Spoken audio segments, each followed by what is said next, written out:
Assalamu alaikum. Welcome to Hijrah Holistics. Let's discuss making Hijrah in a non-Muslim land.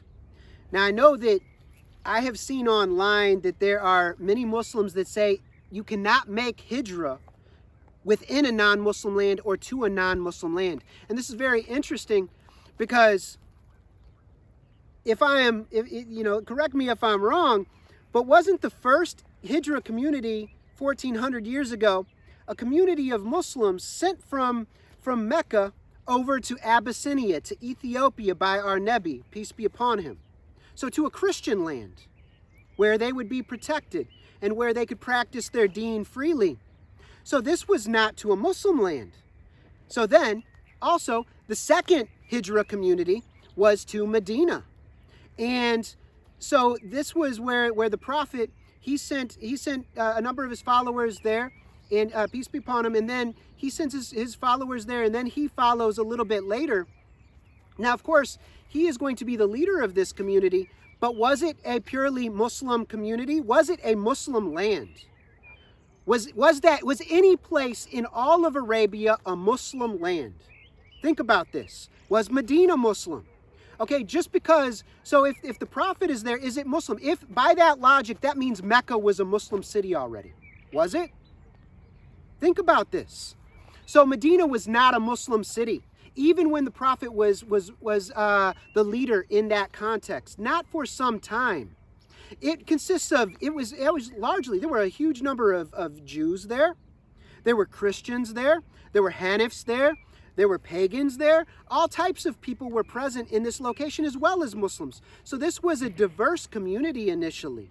So think about this. So when people tell you that you cannot make Hijrah within your, so say for instance, you are in the UK, or you are in the United States or Canada or Australia or whatever. These are lands that are predominantly Christian. Now, are they safe for the Muslimin? This is questionable. Is there any place safe for the Muslimin? For instance, you could go to Muslim countries now and be butchered for being a Muslim, be tortured, be imprisoned, be killed for practicing your deen. So, and you might say, well, they don't have Sharia.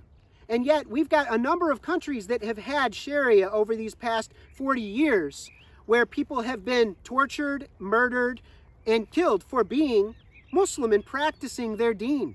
We could say in Sharia practicing Sudan, in Afghanistan, in like these places where the extremists have been in power, in Syria, in Iraq, in Libya, where they implement so-called Sharia. Are Muslims, are their bodies safe? Are their families safe? Are their properties safe? So if you can get your family to safety and be outside of the metropolitan areas where things are going to be the craziest now and in the near future, then do what you need to do to protect yourself and your loved ones and your property and your way of life.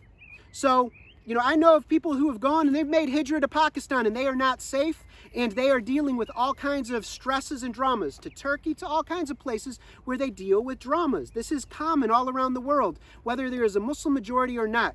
So therefore, what is important is that you seek to preserve yourself. If you can be in community, and this has complications, but if you can be in a community of like-minded, like-hearted Muslims, of course, this is to be encouraged. Go and do that. But there's a lot to this process. And there are a lot of people speaking about Hijrah that, first off, they have no intention of making Hijrah. They've never given it serious consideration. They've never left home. Most of them haven't even left their country. Have these people studied? Are they really paying attention? Or they're telling you what something is based on no personal experience and no proper thought. They're parroting what other people have told them. And I just demonstrated briefly, without even going into depth, that they are wrong when they say that you can only make Hijrah to a Muslim-only country. It seems to me that there's some problems in this. Now, I could be wrong. I'm open. I'm always open to new data and considering it from various angles because I seek to be a holistic thinker. We should consider the data from as many angles as possible. And we need to be, we need to have as many people survive and thrive during these times of tribulation. There will be a remnant according to prophecy, but How do we have this remnant maintain our organic, genetic integrity and our spiritual traditions as strongly as possible? We have to be thinking in an expansive, deep-hearted, critically thinking manner. So anyway, this is just to put some ideas out there. We are going to discuss this in more detail soon, inshallah. Until next time, assalamu alaikum wa rahmatullahi wa barakatuhu.